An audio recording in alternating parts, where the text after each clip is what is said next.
How do you pick which S&P 500 fund to invest in when a dozen of them show up when you search for it and they look exactly the same? Welcome to episode 2 of Investing Made Simple, where I teach you the basic fundamentals of investing without all the BS. First, the provider's name, and that is your Vanguard, Invesco, Fidelity, iShares. That is just the company that is running the fund for you.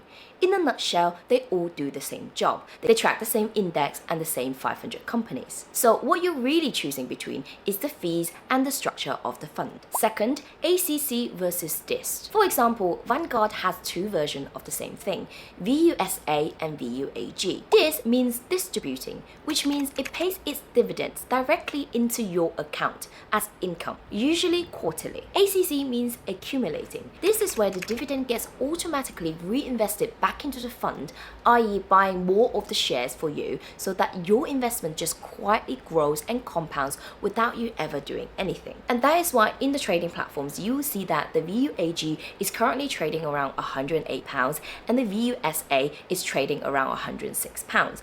And the difference in price is actually how they handle the dividends, not because one is outperforming the other. Third thing, why does the price look different across different providers? Vanguard might show one price and then iShares might show a different price. That's because the provider just picked a starting price when they launched the fund, and from there it just grows with performance. So the price of the fund doesn't actually tell you what's better, but year-on-year performance does. So how do you actually pick? First, I will look at the fees. That is the cost that's actually eating into your return every single year. Then I will check how closely the fund is actually tracking the S&P 500, because some might track it more accurately, hence the difference in returns. Then I will check the fund sizes too. The bigger the fund, the bigger the AUM, the easier it is to buy and sell your investments. And if you want the cheat sheet that I built with all the major providers and their fees side by side, then comment cheat sheet and I'll send it to you for free. And if you found this useful, then follow me for episode 3, where I'm going to break down how to read a fund's fact sheet so that you know exactly what you're buying and how risky it is. So I'll see you next time. Bye.